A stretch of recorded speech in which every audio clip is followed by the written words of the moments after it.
Hi, it's Crystal here, your nature-inspired relationship coach, and today I want to ask you, are you tired of not being listened to in your relationship?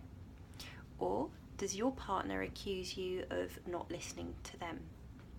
If so, you probably won't be surprised to learn that actually not being listened to is one of the number one complaints that couples have when they come and see me for relationship coaching.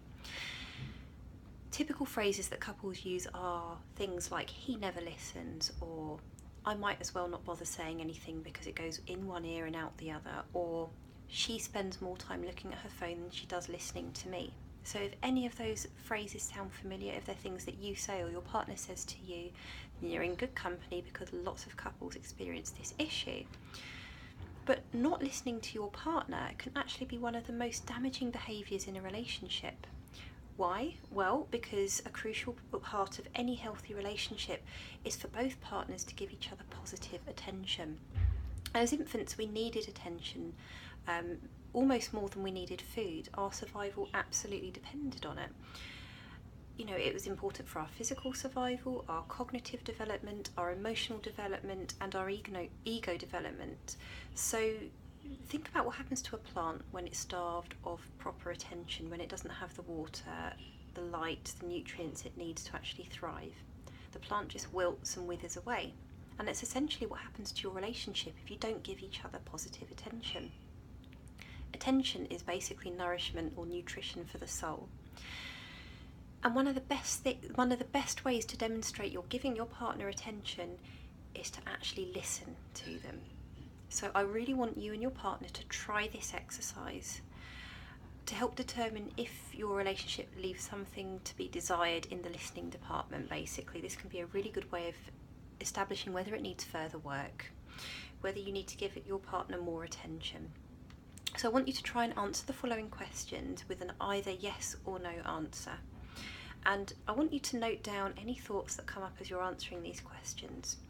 And you can do that on a notebook or a sheet of paper. So the first question is, or the statement, my partner listens to what I have to say, yes or no.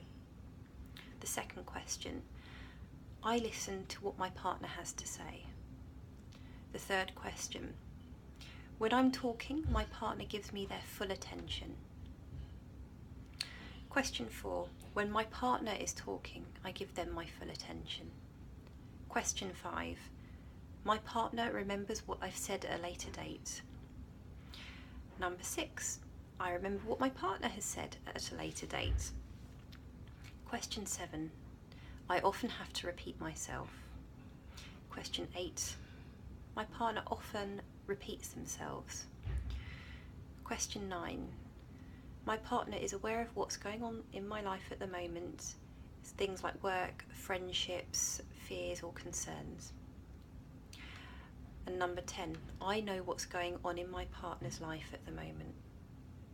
Now you might want to ask your partner to answer the same questions, and it might be really interesting for you to then both compare your answers. You might be really surprised at the results. And then later this week, what I'll be doing is taking those answers, and what I'll be doing is exploring why an inability to listen, or a lack of listening, or a lack of attention is such a common problem for couples. And more importantly, I'll be exploring what it is that you can do about it. So you need to stay tuned to find out why this happens, why this is an issue in your relationship, and most importantly, what you can do about it. So to make sure you don't miss the next blog which explores this further, what you can do is you can sign up to my newsletter if you haven't already, which is www.crystalwoodbridge.com. That's KRYSTAL woodbridge.com. So there you can sign up to my newsletter through the link on my website. You can also personally message me on Facebook or like my Facebook page, which is Crystal Woodbridge Relationship Coach, and that means that you never miss out on any of my relationship tips, coaching or advice. So stay tuned for the next instalment. Take care for now. Bye.